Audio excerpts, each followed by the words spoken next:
The letter from the mayor slid across Miss Daphne Jameson's desk with a soft, scraping sound that might as well have been a knife to her heart.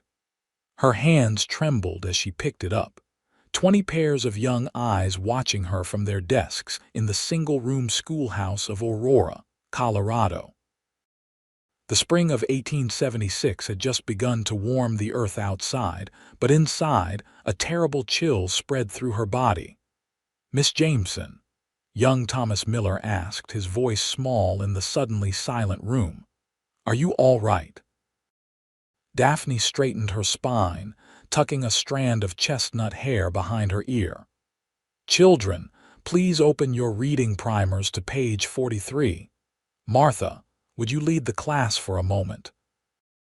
The 13-year-old girl nodded solemnly, moving to the front as Daphne stepped onto the small porch of the schoolhouse, unfolding the letter with fingers that wouldn't quite cooperate. The town council's decision was final. Her position as schoolteacher was terminated, effective immediately, on grounds of moral impropriety. Her unwed status, combined with rumors about her past in Boston, had finally given Mayor Hollister the excuse he'd been looking for. A sob caught in her throat. 2 years of building this school, of pouring her heart into these children, all destroyed because she dared to live independently as an unmarried woman of 25. The accusations were false, but truth mattered little in a town run by men who viewed her education and independence as threats. "Miss Jameson," Daphne turned, hastily wiping her eyes. Isaac Caldwell stood at the bottom of the steps, his hat in his hands, tall and lean in the morning sunlight. His presence was unexpected. The local rancher rarely came to town on weekdays, especially not to the schoolhouse. "Mr. Caldwell." She nodded stiffly, attempting to regain her composure. "I'm afraid this isn't a good time." Isaac shifted his weight, dust from the trail still clinging to his boots and denim pants. His dark hair was windswept, his face sun-bronzed from long days in the saddle. At 32, he'd established himself as one of the most successful ranchers in the territory, respected but somewhat mysterious to the townsfolk who wondered why such a prosperous man remained unmarried. "I heard what the council decided," he said quietly. "News travels fast." Evidently. Bitterness seeped into her voice as she folded the letter. "I haven't even had time to inform the children. It ain't right, what they're doing." His voice was low, a hint of anger beneath the measured tone. "You're the finest teacher this town's ever had." Daphne shook her head, fighting back tears. "Apparently, my teaching abilities matter less than my marital status." Isaac stepped closer, resting one boot on the bottom step. "Miss Jameson, Daphne, I've been meaning to speak with you for some time now. Perhaps this isn't how I imagined it, but—" He took a deep breath. "Would you allow me to call on you properly?" She blinked in surprise. "Mr. Caldwell, if this is pity, it's not."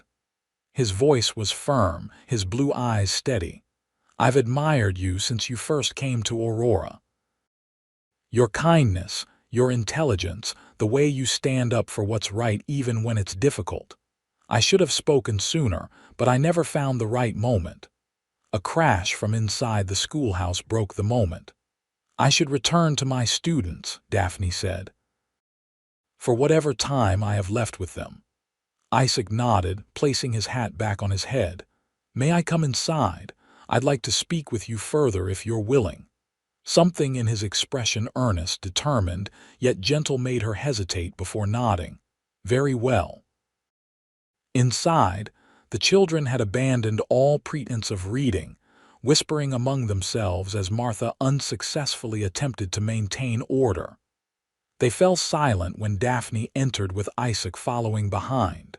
"Children, this is Mr. Caldwell," she said, gesturing to the rancher. "He's come to speak with me about an important matter." Isaac removed his hat again, nodding politely to the class. "Good morning." The children murmured greetings, their eyes wide with curiosity. Isaac was something of a local legend, the man who'd built a cattle empire from nearly nothing, who'd once stopped a bank robbery single-handed, who kept to himself except when the town needed him. "Miss Jameson," he said, turning to face her directly, "I believe I have a solution to the council's concerns." The entire classroom seemed to hold its breath as Isaac stepped forward. With deliberate movements, he lowered himself to one knee before her desk, his expression solemn yet determined. "Miss Daphne Jameson, would you do me the honor of becoming my wife?" Gasps rippled through the classroom. Daphne's hand flew to her mouth, her eyes wide with shock. "Mr. Caldwell," she whispered, "you cannot be serious. I've never been more serious in my life." His voice was steady, his gaze unwavering. "I know this is sudden, but I've admired you from afar for nearly 2 years now. I'm asking not just to solve your current predicament, but because I believe we could build a good life together." Martha let out a small squeal before clapping her hand over her mouth. The younger children giggled, while the older boys exchanged knowing glances. Daphne's mind raced. Isaac Caldwell was respected, honest, and by all accounts a good man. Yet marriage. To a man she'd exchanged perhaps 50 words with over 2 years. It seemed absurd, desperate, a solution born of necessity rather than love.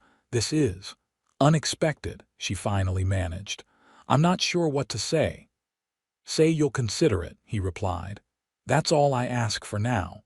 Before she could respond, the schoolhouse door swung open. Mayor Hollister stood in the doorway, his round face flushed with self-importance, flanked by 2 members of the town council. "Miss Jameson," he said coldly, "I trust you've read our notice. We've come to escort you from the premises. Mrs. Peterson will take over your duties temporarily." Isaac rose slowly to his feet, turning to face the mayor. "That won't be necessary, Mayor Hollister."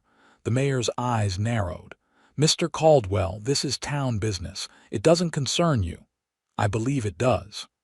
Isaac's voice remained calm but carried an authority that made the mayor hesitate. "Miss Jameson has just agreed to become my wife.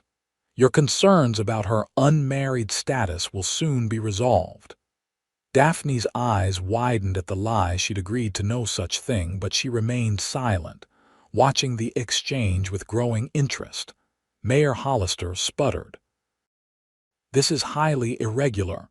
The council has already made its decision, and I'm sure the council can reconsider, given these new circumstances." Isaac's tone made it clear this wasn't a request. "Unless you'd prefer I withdraw my annual contribution to the town's development fund." The mayor paled. Isaac's contributions had built the new bridge over Cottonwood Creek and funded half the town hall. "Well, that is to say, perhaps we were hasty. I thought you might see it that way." Isaac turned back to Daphne, his expression softening. "Miss Jameson, with your permission, I'll call on you this evening to discuss our arrangement further." Daphne felt trapped between 2 impossible choices: lose her position or agree to a marriage with a virtual stranger. Yet something in Isaac's eyes suggested there might be more to his offer than mere convenience. "That would be acceptable, Mr. Caldwell," she finally said, her voice steadier than she felt. The mayor cleared his throat. "Well, given these developments, the council will reconvene to discuss the matter. Miss Jameson, you may continue your duties for now." With as much dignity as he could muster, he retreated, the council members following in his wake. When the door closed behind them, the classroom erupted in excited chatter. Daphne clapped her hands, calling for order. "Children, that's quite enough. Return to your reading immediately." As they reluctantly obeyed, she turned to Isaac, keeping her voice low. "Mr. Caldwell, what have you done?" "Bought you some time at the very least," he replied quietly. "The rest is up to you. I meant what I said, Daphne, but I won't hold you to anything you don't want." She studied his face, searching for ulterior motives and finding none. Why would you do this? You hardly know me. I know enough. A hint of a smile touched his lips. I'll call it 7 if that suits you. Daphne nodded, still bewildered by the morning's events. 7 would be fine. Isaac replaced his hat, tipped it slightly, and made his way to the door. The children watched him go with undisguised fascination. Miss Jameson, young Emma Peterson piped up. Are you really going to marry Mr. Caldwell? Daphne turned to the class, finding 20 pairs of eyes fixed expectantly on her. That remains to be seen. Now back to your reading, all of you. As the children reluctantly returned to their primers, Daphne sank into her chair, her mind whirling. In the span of an hour, she'd been dismissed, proposed to, and temporarily reinstated. What would the evening bring? And more importantly, what would she say to the rancher when he called? The remainder of the school day passed in a blur. Daphne went through the motions of teaching, but her mind continuously circled back to Isaac Caldwell's unexpected proposal. By the time she dismissed the children at 3 o'clock, rumors of the morning's events had spread throughout Aurora. As she walked the short distance to her small rented house on Maple Street, she endured curious stares and hushed whispers. Mrs. Larson, the baker's wife, actually crossed the street to intercept her. Miss Jameson, is it true? Has Mr. Caldwell offered for you? Daphne forced a polite smile. Good afternoon, Mrs. Larson. I'm afraid I can't discuss personal matters at the moment. The woman's eyes gleamed with undisguised curiosity. Well, you'd be a fool to refuse him, that's all I'll say. Wealthiest bachelor in the territory and not hard on the eyes either. Thank you for your insight, Daphne replied stiffly, continuing toward home. Her small house, really just 3 rooms with a lean-to kitchen, offered little comfort today. Usually, she found solace in its humble confines, the small collection of books she'd brought from Boston, the handmade quilt her mother had stitched before consumption took her 5 years earlier. Today, however, the house felt like a cage, the walls closing in as 7 o'clock approached. She poured water from the pitcher into the basin and washed her face, staring at her reflection in the small mirror. Dark circles shadowed her eyes, evidence of recent sleepless nights spent worrying about the rumors circulating through town. Her chestnut hair was coming loose from its practical bun, tendrils framing a face that looked younger than her 25 years. "What are you doing, Daphne?" she whispered to her reflection. "Considering marriage to a man you barely know. And yet, what choice did she have?" Teaching was her calling, her passion, and in a frontier town like Aurora, positions were scarce. If she refused, Isaac and the council dismissed her permanently. Where would she go? Her meager savings wouldn't last long. At precisely 7 o'clock, a knock sounded at her door. Daphne took a deep breath, smoothed her skirts, and went to answer it. Isaac Caldwell stood on her porch, hat in hand, wearing a clean shirt and vest instead of his usual work clothes. His dark hair was neatly combed, and the scent of soap replaced the usual trail dust. He'd clearly made an effort, and something about that touched her unexpectedly. "Good evening, Miss Jameson," he said, his deep voice carrying a hint of nervousness she hadn't heard before. "May I come in?"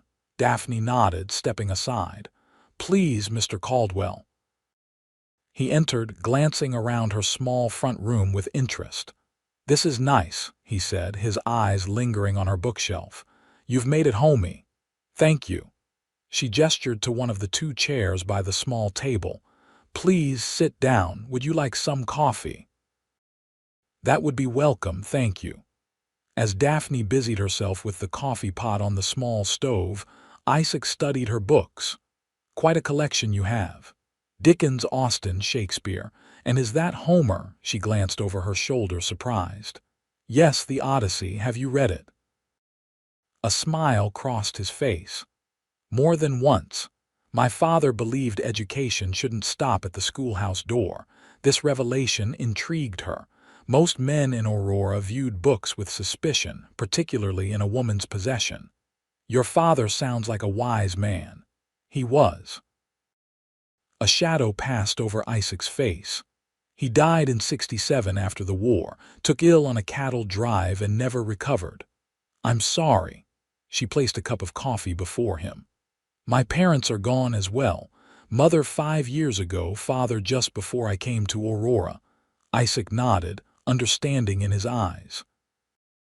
It leaves a hole nothing quite fills. They fell into silence as Daphne took the seat across from him. Finally, she gathered her courage. Mr. Caldwell, Isaac, please. Isaac, she amended. I appreciate what you did at the school today, but I cannot possibly accept your proposal. It would be wrong to marry for such pragmatic reasons. He took a sip of coffee, considering her words. May I speak frankly, Daphne? She nodded, bracing herself. I meant what I said this morning. I've admired you since you arrived in Aurora. Your dedication to those children, your quiet strength. I've noticed more than you might think. He set down his cup. I understand your hesitation. Marriage should be based on more than convenience. But I'm not proposing a marriage in name only. Daphne felt heat rise to her cheeks. You're suggesting? I'm suggesting we might suit one another well, given the chance to know each other properly.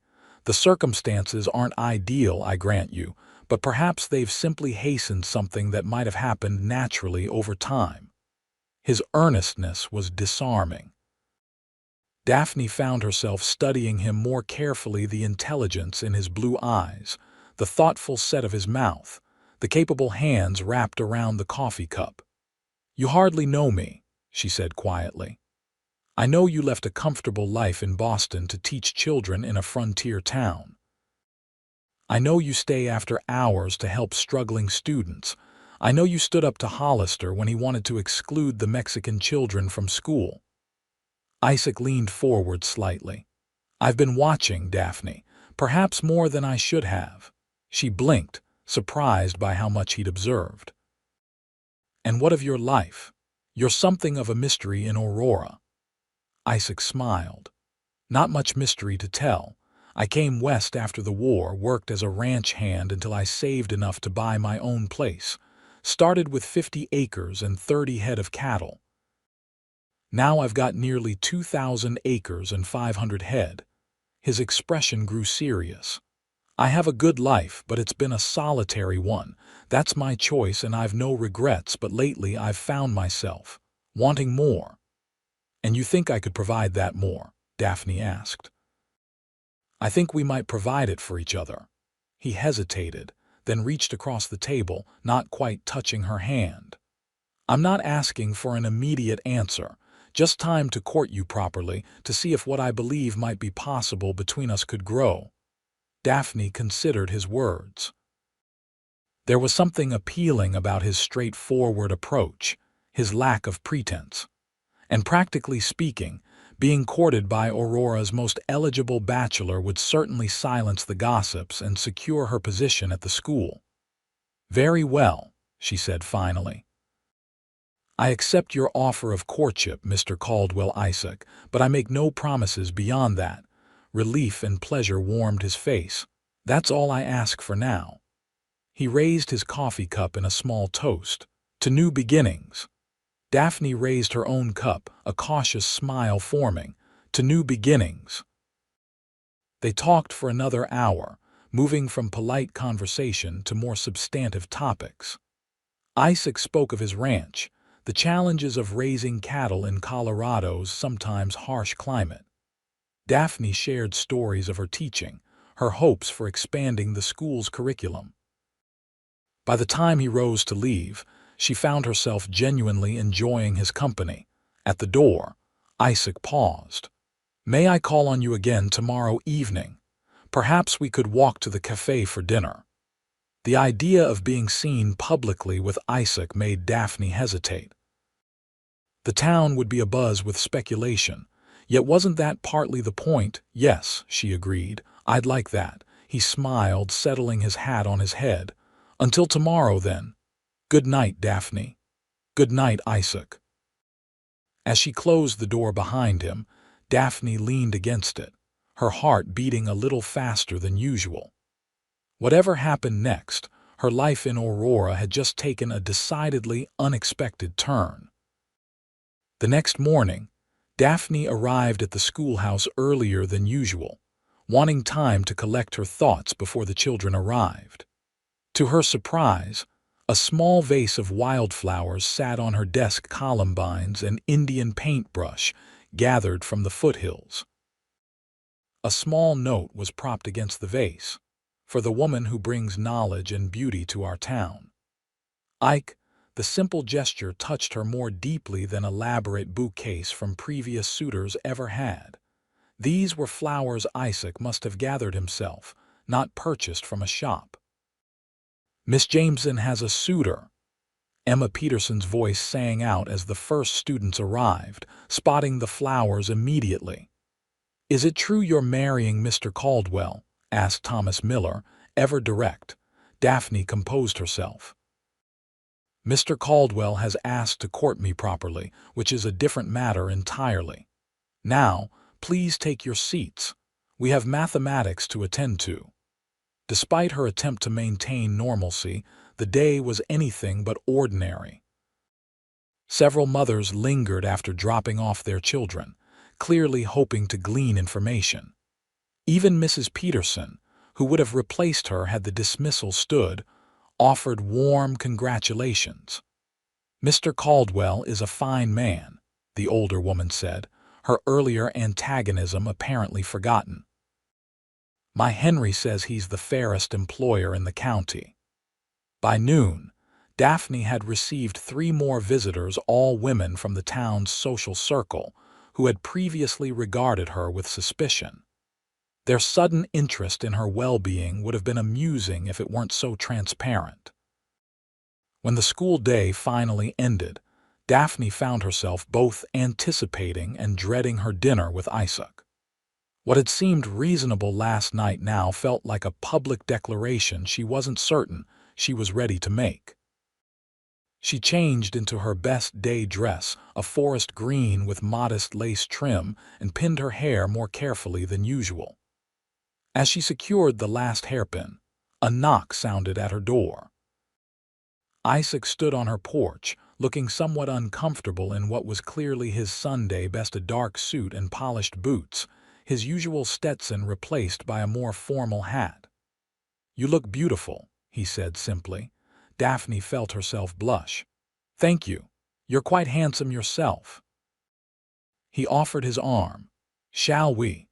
I've reserved a table at Ford's Cafe." Ford's was Aurora's only proper restaurant, catering to the town's more prosperous citizens and visitors. As they walked the short distance, Daphne was acutely aware of eyes watching from windows and porches. "Everyone is staring," she murmured. Isaac's mouth quirked in a half-smile. "Let them. You've nothing to be ashamed of. Neither do you, yet you're risking your reputation by associating with the morally suspect schoolteacher." He stopped, turning to face her. "Daphne, I don't give a damn what Hollister or anyone else thinks. Those rumors are nothing but spite from small-minded people." His directness was refreshing. "Most men would be more concerned with appearances. I'm not most men." The simple statement carried a weight of truth that made her study him more carefully. At the cafe, Mr. Ford himself showed them to a corner table, his usual gruffness softened by deference to Isaac's standing in the community. They ordered steaks, a luxury Daphne rarely afforded herself, and as they waited, Isaac asked about her day. "Eventful," she admitted. "Your flowers caused quite a stir among the children," he smiled. "I hoped you'd like them. They remind me of you thriving in difficult conditions, bringing color to harsh surroundings. You have a poetic streak, Mr. Caldwell." "Only recently discovered," he replied, his eyes warm. "Tell me about Boston. Do you miss it?" Daphne considered the question. "I miss certain aspects, the libraries, the concerts, the changing seasons. But Boston after the war was different. My father's shipping business failed, and after he died, there was little to keep me there. And your teaching, was that always your ambition? She nodded. Since I was a girl. My mother taught me to read before I was 5, and I wanted to share that gift with others. When the advertisement for a teacher in Aurora appeared in the Boston Globe, it seemed like providence. Their steaks arrived, accompanied by potatoes and early spring vegetables. As they ate, Isaac spoke about his ranch, the daily routines, his plans for expansion, the hands he employed. Many of my men are veterans, he explained. Good men who needed a fresh start after the war, some Mexican vaqueros, 2 best horsemen I've ever seen. Is that why you supported me when Mayor Hollister wanted to exclude the Mexican children? Daphne asked. Because you employ their fathers. Isaac shook his head. I supported you because you were right. Every child deserves an education, regardless of where their parents were born. As their conversation continued, Daphne found herself increasingly drawn to Isaac's straightforward manner and unexpected depths. He spoke intelligently about books, politics, and the challenges facing the West. By the time they finished their meal, she realized with some surprise that she was genuinely enjoying herself. Walking home in the gathering dusk, their conversation flowed more easily. Isaac told her about his childhood in Missouri, his brief time at university before the war interrupted, his dreams for his ranch. Daphne shared stories of her own upbringing, her love of teaching, her hopes for Aurora's future. At her door, Isaac hesitated. May I call on you again tomorrow? I'd like that, she replied, surprised to find she meant it. Perhaps a ride. I could show you my ranch. The invitation was both exciting and mildly scandalous. An unmarried woman visiting a bachelor's home would certainly set tongues wagging. Yet Daphne found herself nodding. I'll come for you after school ends, he said. We should be back before dark. I'll be ready. He took her hand gently, pressing a brief kiss to her knuckles. Good night, Daphne. Good night, Isaac. As she closed the door behind her, Daphne leaned against it, her hand still tingling from his touch. This courtship was moving swiftly, yet it didn't feel rushed or forced. There was an ease between them that she hadn't expected, a compatibility that made her wonder if perhaps Isaac had been right. Maybe circumstances had simply accelerated something that might have happened naturally over time. The next day dragged interminably. Daphne found herself watching the clock, anticipation building as 3 o'clock approached. When she finally dismissed the children, she hurried home to change into her riding habit, a practical navy blue skirt and jacket she'd rarely had occasion to wear in Aurora. Isaac arrived promptly on horseback, leading a gentle-looking bay mare. This is Maple, he said as he helped her mount. She's steady and sure-footed, perfect for a ride into the foothills. The Caldwell Ranch lay 3 miles outside of town, nestled against the first rise of foothills that eventually became the Rockies. As they rode side by side, Isaac pointed out landmarks, naming creeks and ridges with the ease of a man who knew the land intimately. There, he said finally, as they crested a small rise. Caldwell Ranch. Below them stretched a verdant valley, bisected by a clear creek. A large ranch house of hewn logs stood at its center, surrounded by outbuildings, corrals, and pastures where cattle grazed. Smoke rose from the chimney, and men moved about their tasks with purpose. It's beautiful, Daphne said honestly. You've built something remarkable here. Pride was evident in Isaac's voice. Taken 8 years, but it's finally becoming what I envisioned. Come, I'll show you around. They rode down into the valley, where ranch hands tipped their hats respectfully as Isaac introduced Daphne. The foreman, an older man named Jenkins, couldn't hide his surprise at seeing a woman at his boss's side. Miss Jameson is the school teacher in town, Isaac explained. I'm giving her a tour of the ranch. Pleasure to meet you, madam, Jenkins said, eyeing her curiously. Boss has never brought a lady out here before. Isaac cleared his throat. Jenkins, would you make sure the men know to be on their best behavior? Miss Jameson will be staying for supper. This was news to Daphne, but she didn't contradict him as Jenkins nodded and moved away. Supper? She asked when they were alone. My housekeeper, Mrs. Donovan, would never forgive me if I didn't invite you to eat after such a ride. Unless you'd rather not. The hopeful expression in his eyes made refusal impossible. I'd be delighted. Isaac smiled, visibly relieved. Good. Let me show you the rest of the place before we lose the light. He led her through the barn where prize horses were stabled, past the corrals where young colts frolicked, and finally to the house itself. The ranch house was larger than it had appeared from a distance, 2 stories of solid logs with a wide porch wrapping around 3 sides.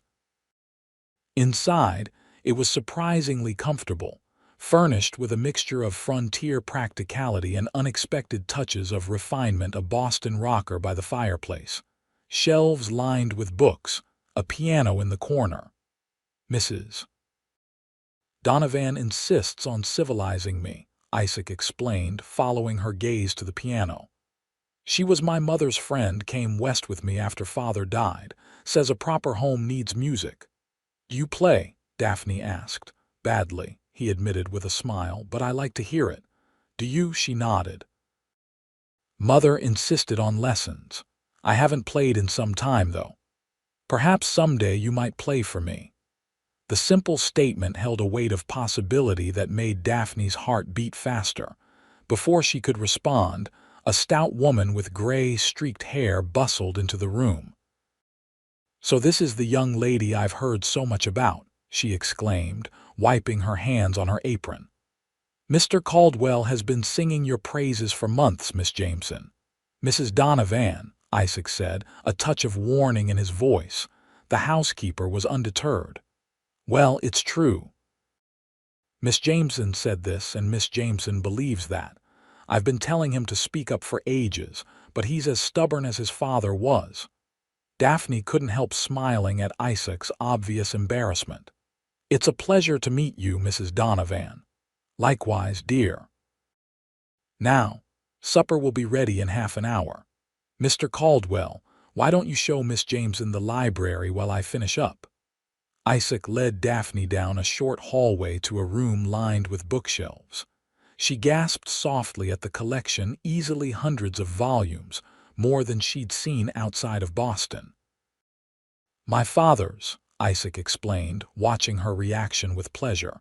And some I've added over the years. Please feel free to borrow anything that interests you. Daphne ran her fingers along the spines, reading titles in wonder. This is remarkable, Isaac. I had no idea. Few people do. I don't advertise it. Ranchers aren't expected to be readers. Yet you are, he shrugged. I enjoy learning. The war interrupted my formal education, but books have been my university since then. Daphne pulled out a volume of Wordsworth. This was my father's favorite poet. Mine as well, Isaac said, stepping closer. Nature never did betray the heart that loved her. She looked up at him, surprised. You know Wordsworth by heart, some passages. I find his words comforting on long winter nights.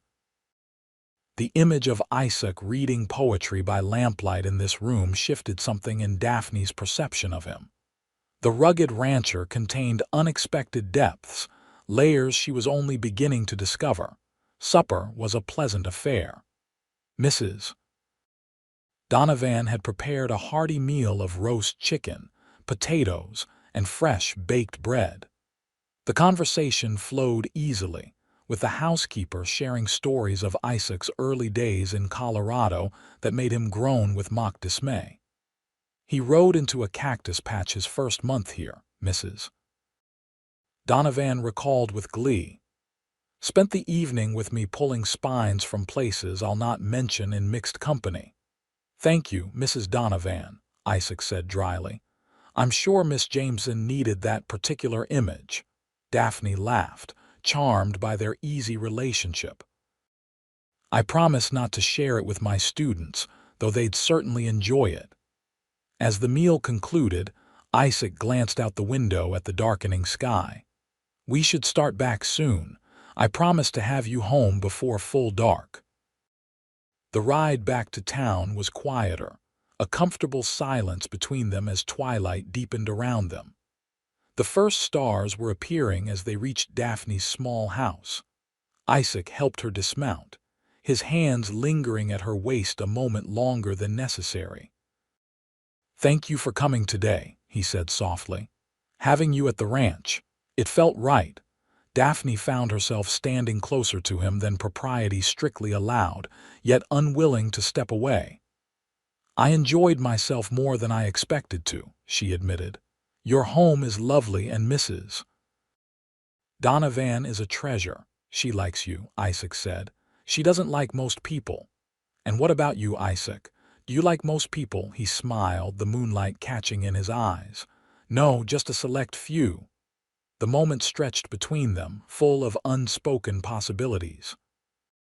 Finally, Isaac stepped back slightly. "May I see you again tomorrow?" Daphne nodded. "I'd like that." "Good."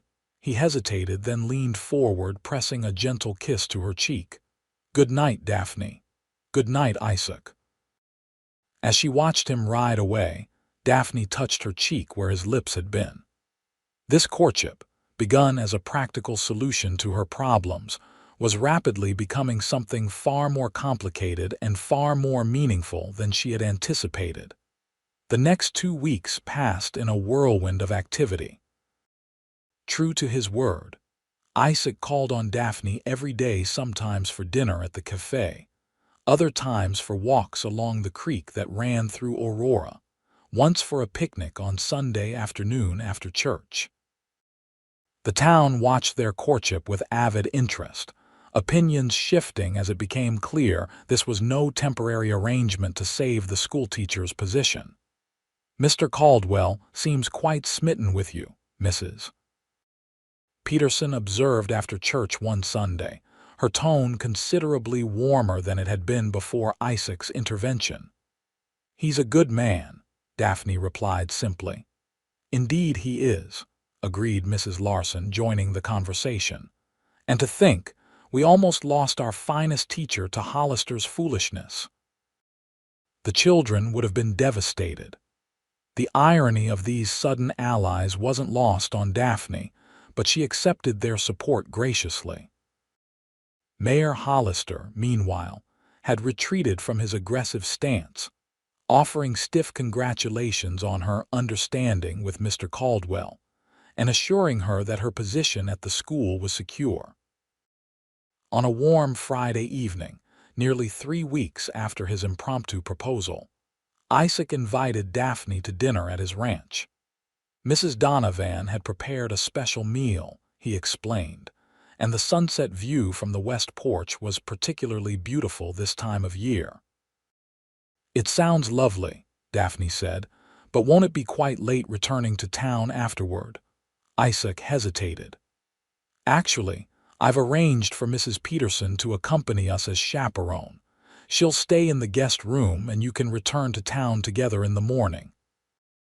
The arrangement was properly respectful of her reputation, while allowing for a more relaxed evening together, thoughtful in a way that touched Daphne deeply. "Then I accept with pleasure." That evening, Isaac arrived with a small buggy rather than horses, Mrs. Peterson already seated inside. The older woman beamed with self-importance at being included in the outing. "So kind of Mr. Caldwell to invite me," she said as they drove toward the ranch. "My Henry's away in Denver on business, so it's a welcome diversion." At the ranch, Mrs. Donovan had outdone herself. The dining table was set with fine china and crystal that Isaac explained had belonged to his mother. Candles flickered in silver holders, and the meal was the most elaborate Daphne had experienced since leaving Boston. Roast beef, fresh vegetables from the kitchen garden, and a delicate apple tart for dessert.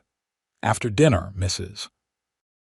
Peterson declared herself fatigued from the excitement and retired to the guest room, leaving Daphne and Isaac alone under Mrs. Donovan's distant but watchful eye. "Would you care to sit on the porch?" Isaac asked. "The stars should be magnificent tonight." The night was indeed perfect, clear and mild, with a three-quarter moon illuminating the valley. They sat in comfortable rocking chairs, the soft creaking of the wooden slats a gentle counterpoint to the chorus of crickets and frogs from the creek. "It's so peaceful here," Daphne said softly. "In town, there's always some noise, people, wagons, the saloon's piano." Isaac nodded. "That's why I built out here. Needed the space, the quiet." He glanced at her. "Though sometimes it's too quiet." "Is that why you asked me to marry you that day?" The question had been on her mind for weeks. "Because you were lonely." He considered this, rocking slowly. "Partly, perhaps, but mostly because I saw a chance slipping away, a chance for something I'd been too hesitant to pursue." He turned to face her directly. "I've watched you for 2 years, Daphne, admired you from a distance. When Hollister threatened your position, it felt like a sign that I needed to stop watching and start acting. You could have simply spoken up at the council meeting," she pointed out, "defended me without proposing marriage." "I could have," he acknowledged. "But that would have been a temporary solution, and if I'm being honest, I'd been looking for an excuse to approach you properly. And now, after these weeks together—" Daphne's heart beat faster as she asked the question that had been growing in her mind. Isaac reached across the space between their chairs, taking her hand in his. "Now I'm certain I made the right choice that morning. These weeks with you have been the happiest of my life." The simple honesty in his voice moved her deeply. "I've been happy too," she admitted. "Happier than I expected to be." His fingers tightened around hers. "Daphne, I know our arrangement began as something practical, but it's become much more than that for me. I find myself thinking of you constantly, wondering what you're doing, what you're thinking, hoping to make you smile." He paused. "I believe I'm falling in love with you." The confession hung in the air between them, honest and vulnerable. Daphne looked into his eyes, seeing the truth there and recognizing the echo of her own feelings. "Isaac," she said softly, "when you proposed that day in my classroom, I thought you were either mad or desperately noble. I never imagined I might come to care for you this way." Hope brightened his face. "And how is that?" Instead of answering with words, Daphne leaned forward, closing the distance between them. Their lips met in a kiss that began tentatively but quickly deepened, his hand moving to cradle her cheek with exquisite gentleness. When they finally parted, both slightly breathless, Isaac's eyes were wide with wonder. "Does this mean you might consider my proposal more seriously now?" Daphne smiled. "I think it means we should continue our courtship and see where it leads us. I'm not ready to give you an answer tonight, but I'm open to the possibility." He nodded, clearly satisfied with this response. "That's more than enough for now." He kissed her hand, then stood, pulling her gently to her feet. "It's getting late, and Mrs. Peterson will be scandalized if we stay out much longer." As they walked back into the house, hand in hand, Daphne felt a certainty growing within her. What had begun as convenience was blossoming into something real and precious, something worth nurturing, worth protecting. That night, lying in the comfortable guest room bed next to the softly snoring Mrs. Peterson, Daphne allowed herself to imagine a future at the ranch, mornings waking to the view of the valley, evenings in the library with Isaac, perhaps children someday, running through the meadows. The vision was so vivid, so enticing, that it both thrilled and frightened her. To want something so much was to risk devastating loss if it didn't come to pass. Yet as she drifted toward sleep, Daphne found herself embracing that risk, opening her heart to possibilities she hadn't dared consider just weeks before. The following week brought an unexpected visitor to Aurora: James Hollister, the mayor's nephew and a lawyer from Denver. His arrival caused a stir, particularly when it became known he had come specifically to investigate the situation with the schoolteacher. "He's been asking questions all over town," Martha informed Daphne breathlessly after school one day. "About you and Mr. Caldwell, and about what happened in Boston." A chill ran through Daphne. The Boston incident, the real reason she had left her home city, was something she had never fully explained to anyone in Aurora, including Isaac. It wasn't the scandal Mayor Hollister imagined, but it was painful nonetheless. That evening, Isaac found her unusually quiet during their walk by the creek. "What's troubling you?" he asked gently. Daphne hesitated, then decided honesty was essential if what was growing between them had any chance of lasting.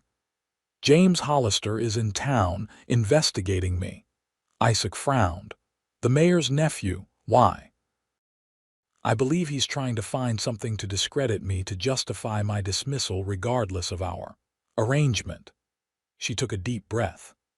"Isaac, there are things about my past in Boston that I haven't told you, not scandalous things but painful ones."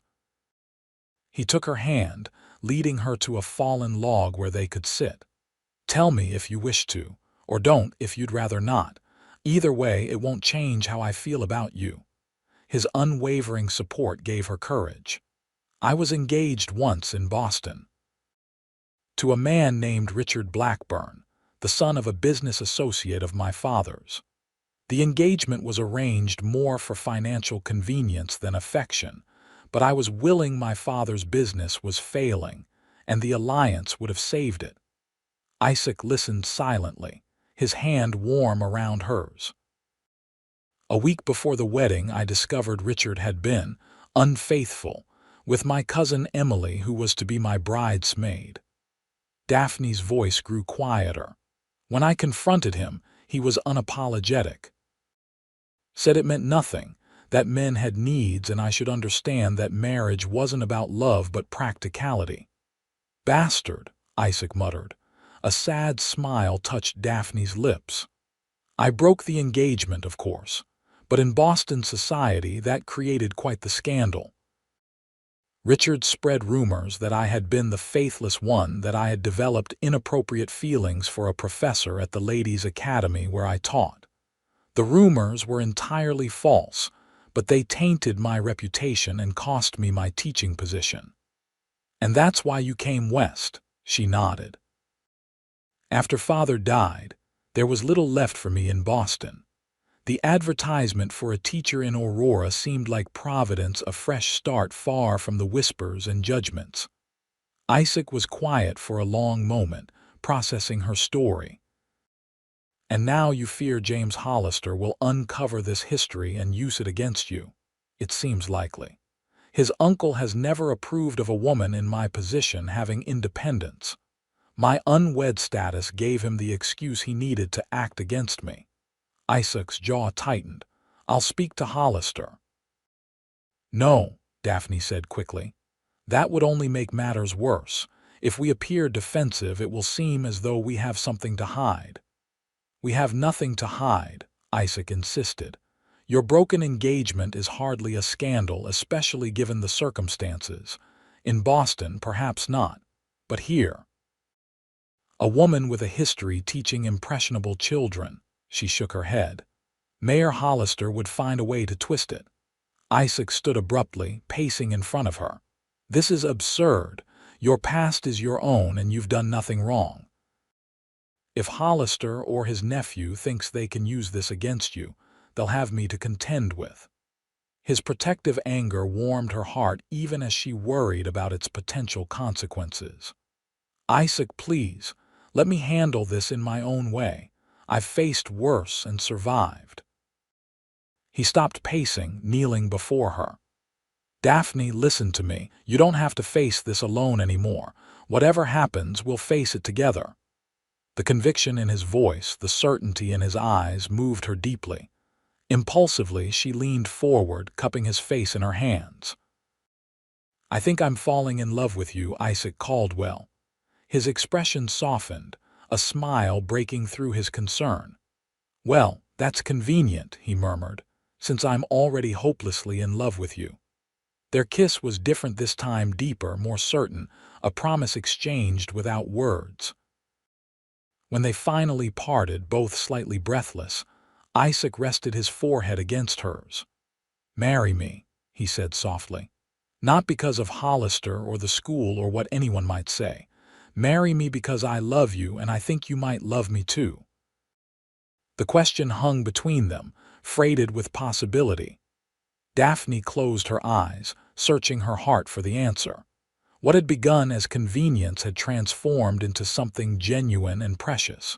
Did she love Isaac enough to build a life with him? Could she trust this happiness after the betrayal she'd experienced before? Looking into his eyes, she found her answer.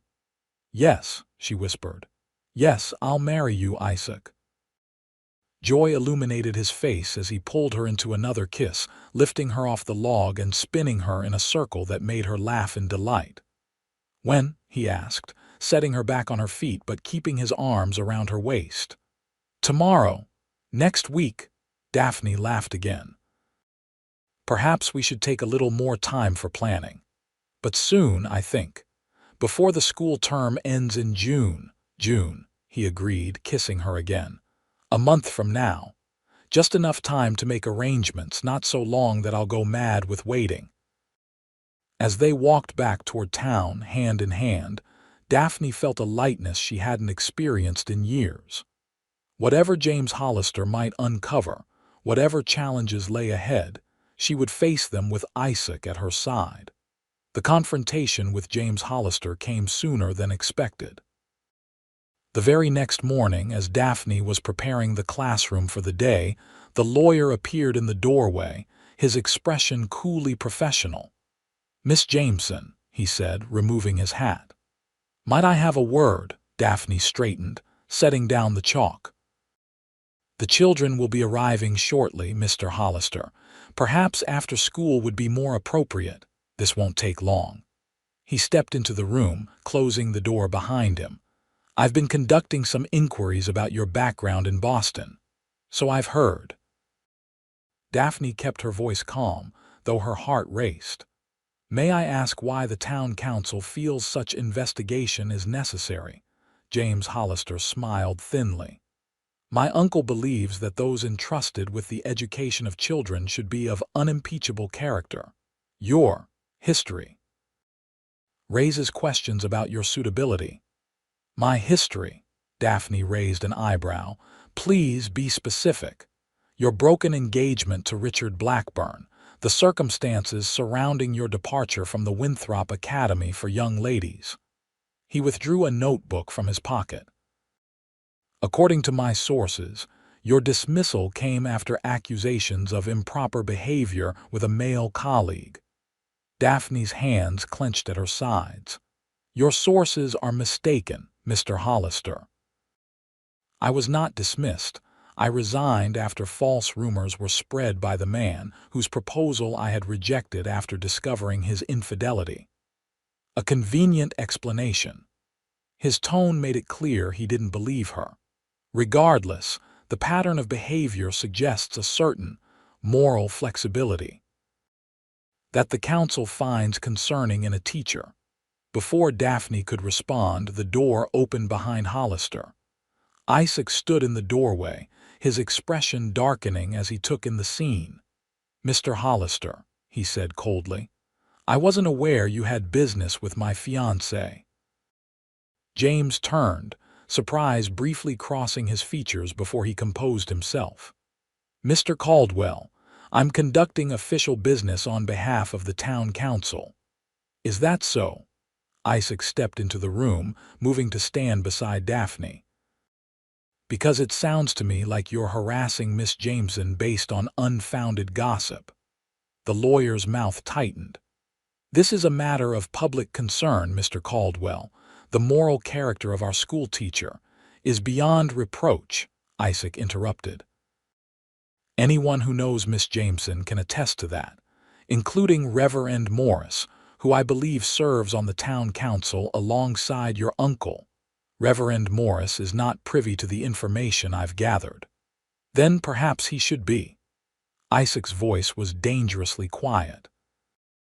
And perhaps the good Reverend would be interested to know about your uncle's business dealings with the mining company that's trying to buy up land east of town, land that includes the school property.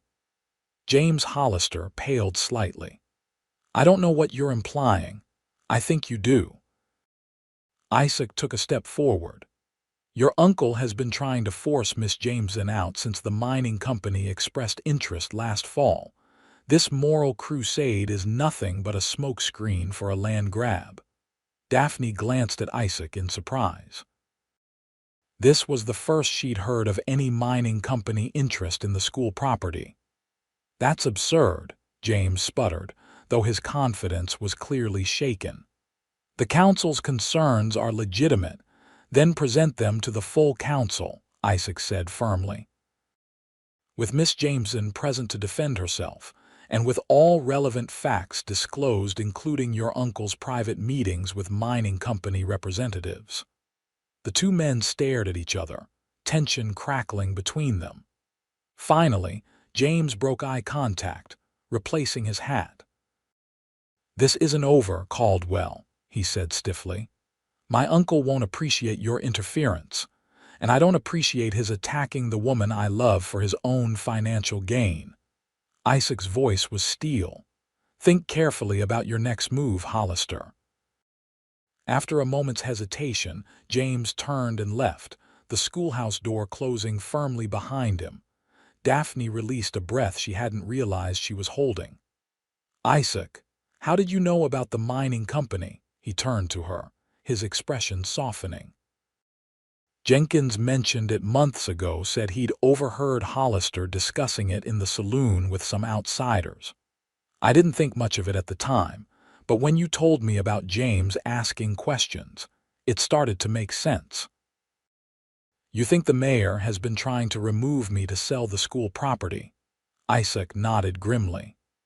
The school sits on the best access point to the creek. Mining operations need water. Hollister couldn't sell with a functioning school in place. Too many families would object. But if the school closed because the teacher was dismissed, he could claim the building was no longer needed, Daphne finished, understanding dawning. And the children, where would they go to school? I doubt he's considered that part. Isaac took her hands in his. I'm sorry I arrived unannounced. I had a feeling Hollister's nephew might make his move soon, and I wanted to be here. Gratitude and love welled up in Daphne's heart. I'm glad you came, though I was handling it. A smile touched his lips. I have no doubt of that. You're the strongest person I know, Daphne Jameson. The sound of children's voices outside reminded them of the approaching school day. Isaac squeezed her hands once more before releasing them. I'll speak with Reverend Morris today, make sure he understands what Hollister is really up to. And tonight, if you're willing, I'd like to introduce you to someone who might help us resolve this situation permanently. Who? Judge Carlton from Denver is staying at the hotel, an old friend of my father's. He's here to settle some land disputes, but I think he'd be interested in Hollister's activities as well. Daphne nodded. Tonight, then. Isaac's eyes softened as he looked at her. One more thing before I go. He reached into his pocket, withdrawing a small velvet box. I had planned a more romantic setting, but given this morning's events, I don't want to wait. He opened the box, revealing a delicate gold ring set with a single pearl surrounded by tiny diamonds. It was my mother's, he said softly. I'd be honored if you'd wear it. Tears pricked at Daphne's eyes as she held out her left hand. It's beautiful, Isaac. He slipped the ring onto her finger, then raised her hand to his lips. Not nearly as beautiful as you. The simple gesture, the weight of the ring on her finger, filled Daphne with a certainty that transcended the morning's troubles. Whatever Hollister might attempt, she and Isaac would face it together and they would prevail. Judge Carlton proved to be a formidable ally. After dinner at the hotel that evening, Isaac and Daphne explained the situation while the distinguished jurist listened attentively, his shrewd eyes missing nothing. "Fascinating," he said when they had finished. "Mayor Hollister has overstepped his authority quite significantly. The school property is held in trust for the community, not owned by the town council. They have no legal right to sell it without a public vote. Hollister knows most folks in Aurora value the school," Isaac explained. "That's why he's trying to discredit Miss Jameson, first create a situation where the school closes, then argue the property should be repurposed." The judge nodded thoughtfully. "A clever scheme if dishonest." He turned to Daphne. "And these allegations about your past, Miss Jameson? I must ask, as they seem central to Hollister's strategy." Daphne explained the circumstances of her broken engagement and departure from Boston, speaking candidly about Richard's betrayal and subsequent rumors. Judge Carlton listened without judgment, occasionally making notes in a small book. "A regrettable situation," he said when she had finished, "but hardly grounds for dismissal from your position here, especially given your exemplary record over the past 2 years. He closed his notebook decisively. "I believe I can help resolve this matter. As circuit judge, I have authority to review town council decisions if they appear to violate territorial law. The targeting of a teacher based on unfounded personal allegations, particularly when financial motives may be involved, certainly warrants investigation." Relief washed over Daphne. "What would such an investigation entail, Your Honor?" "A formal hearing, most likely. I'll notify Mayor Hollister tomorrow that his council's actions regarding your employment are under review." The judge smiled slightly. "I suspect that once he realizes his schemes are exposed, he'll withdraw his objections rather than face public scrutiny and potential charges of corruption." Judge Carlton's prediction proved accurate. The following afternoon, a visibly shaken Mayor Hollister appeared at the schoolhouse after classes had ended, accompanied by a stern-faced Judge Carlton. "Miss Jameson," the mayor said stiffly, "it seems there has been a misunderstanding regarding your position at the school. The council has reconsidered its earlier decision and wishes to offer you a permanent contract, effective immediately." Daphne glanced at Judge Carlton, who nodded almost imperceptibly. "I see," she said coolly. "And the concerns about my personal history that your nephew was investigating." Hollister's face reddened. "A regrettable overreach. The council acknowledges that your professional conduct has been exemplary and your personal affairs are your own business." "And the school property?" Isaac asked from where he stood near the window, having arrived moments before the mayor. "Will remain dedicated to educational purposes," Judge Carlton interjected firmly. "The mayor has provided written assurance to that effect." Hollister nodded, clearly uncomfortable. "Indeed, the mining company has been informed that the property is not available at any price." "In that case," Daphne said, allowing a small smile, "I would be pleased to accept the permanent position, with one condition." The mayor frowned. "Condition? That the school term be extended through the summer for those children who wish to attend. Many of our students fall behind during the long break, particularly those who must work during harvest." Hollister began to object, but Judge Carlton cleared his throat meaningfully. "A reasonable request, Hollister, given the circumstances. The town can certainly afford a modest stipend for Miss Jameson's summer teaching."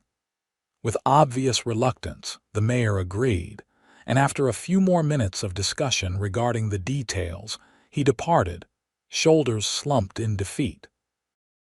Judge Carlton lingered, his expression softening into a genuine smile. "Congratulations, Miss Jameson. You've won a significant victory today." He glanced at Isaac. "Both of you have." After the judge had gone, Isaac pulled Daphne into his arms, kissing her soundly. "You were magnificent," he said against her lips. "Demanding summer sessions as your condition. Hollister looked like he'd swallowed a lemon." Daphne laughed, relaxing into his embrace. "I've wanted to propose summer learning for months. This seemed like the perfect opportunity to secure it." Isaac's expression grew serious as he brushed a strand of hair from her face. "Are you truly happy about staying on as teacher? Even after we're married, of course," she said, surprised by the question. "Teaching is my calling, Isaac. It's part of who I am." "That's what I hoped you'd say." He kissed her forehead gently. "I want you to have everything that makes you happy, Daphne. The school, our home, our life together, all of it." The simplicity of his love, its generous breadth, humbled her. "I love you, Isaac Caldwell, and I love you, almost Mrs. Caldwell." His smile was tender as he traced the line of her jaw with his fingertips. June can't come soon enough. The weeks leading up to the wedding passed in a whirlwind of preparations. News of Mayor Hollister's defeat spread quickly through Aurora, transforming Daphne from a figure of controversy to one of admiration. Mothers who had once eyed her with suspicion now sought her advice on their children's education, while the town's merchants offered their finest goods for her trousseau at reduced prices. Mrs. Donovan took charge of preparing the ranch house, directing the hands in fresh painting and repairs with military precision. A new wing was added to the house, a private suite for the soon-to-be-married couple, complete with a small sitting room where Daphne could grade papers and prepare lessons. "A woman needs her own space," Mrs. Donovan declared firmly when Isaac questioned the necessity of the addition, "especially a woman of learning like Miss Jameson." To Daphne's surprise and delight, Isaac insisted on moving his mother's piano to the new sitting room. "For your music," he explained. "And perhaps someday, for our children to learn." The mention of children so casually included in his vision of their future brought a warm flush to Daphne's cheeks and a flutter to her heart. The idea of a family with Isaac, of children running through the meadows of the ranch and sitting at desks in her classroom, was becoming increasingly tangible and precious. On the first Saturday in June, Aurora's small church was filled beyond capacity. Students and their families, ranch hands and townspeople, even Judge Carlton, who had delayed his circuit to officiate, all gathered to witness the union of the schoolteacher and the rancher. Daphne wore a gown of ivory silk that Mrs. Peterson and several other town women had helped create, with lace at the collar and cuffs that Mrs. Donovan had contributed from her own wedding dress decades earlier. As she walked down the aisle on Reverend Morris's arm, standing in for her father, her eyes found Isaac waiting at the altar, his expression of wonder and love bringing tears to her eyes. "Dearly beloved," Judge Carlton began, his voice carrying clearly through the packed church, "we are gathered here today to witness the union of two remarkable individuals who have demonstrated to all of us the power of courage, integrity, and love." The ceremony was simple yet profound, the traditional vows spoken with genuine conviction. When Isaac slipped the gold band onto her finger to join her mother's engagement ring, his hands were steady, but his voice trembled slightly with emotion. "With this ring I thee wed," he said, his eyes never leaving hers. "And with all that I am, I pledge myself to you."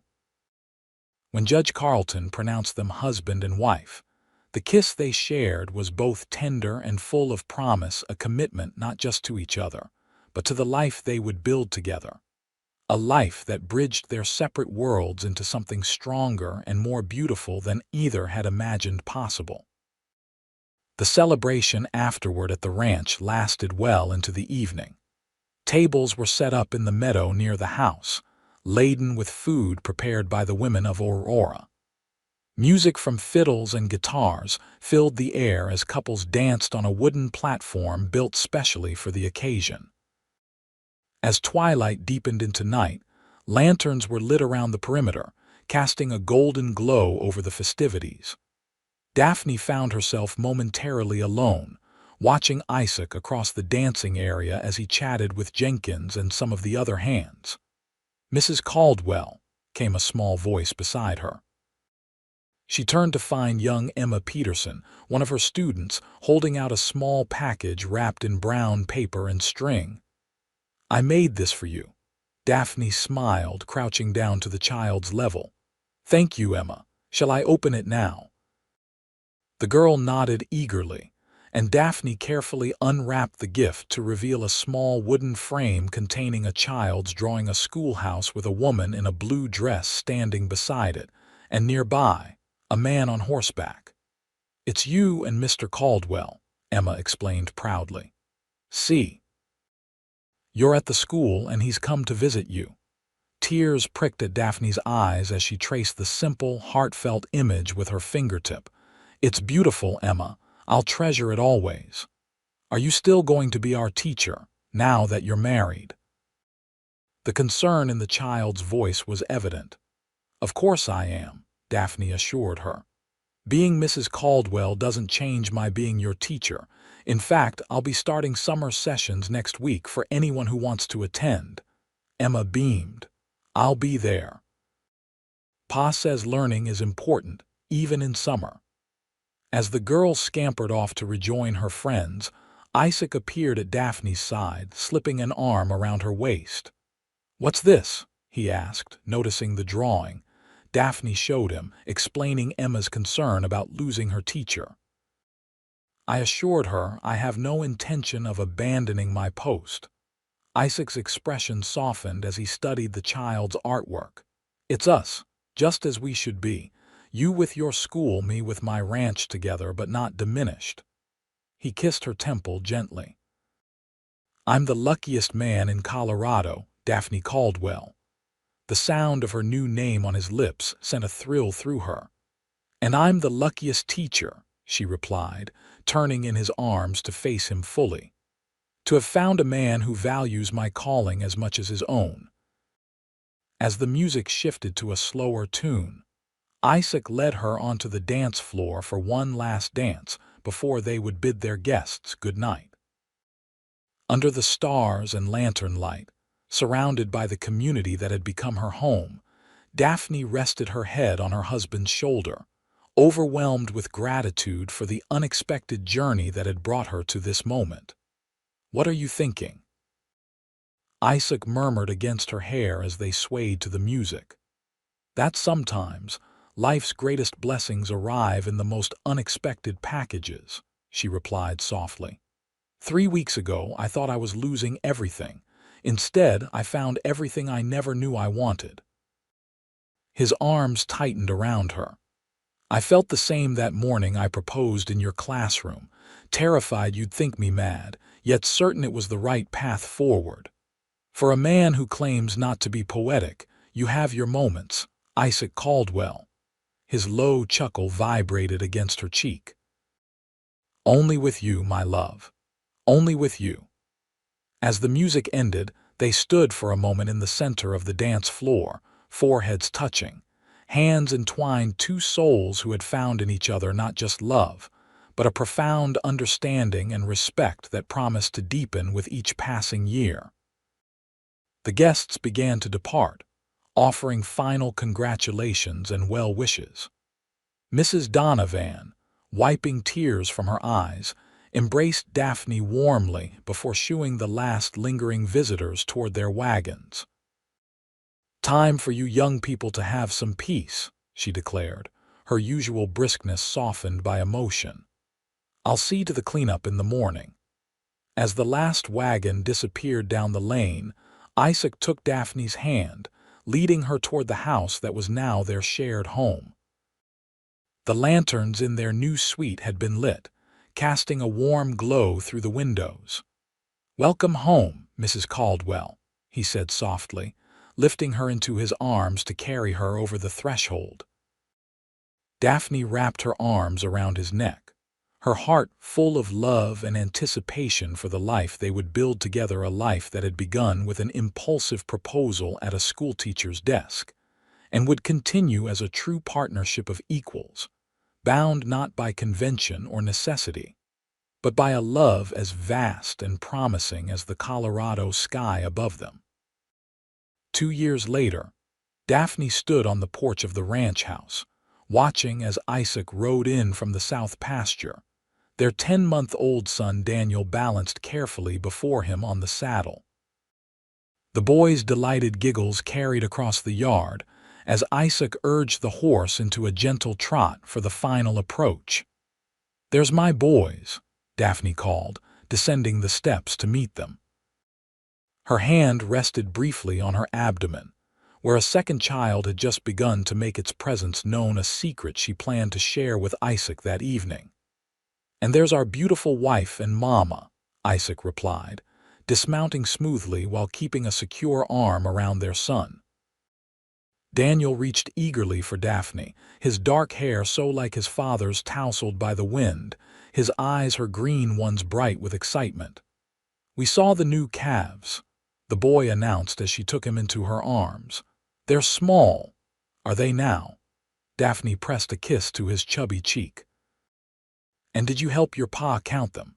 Daniel nodded solemnly. 1, 2, 3, 4, 5. The numbers came out slightly jumbled, but the pride in his voice was unmistakable. Isaac's eyes met Daphne's over their son's head, sharing a moment of quiet joy in their child's accomplishment. "He's got his mother's brains, that's certain," he said, leaning in to kiss her softly. "How was school today?" "Wonderful." Daphne smiled, shifting Daniel to her hip.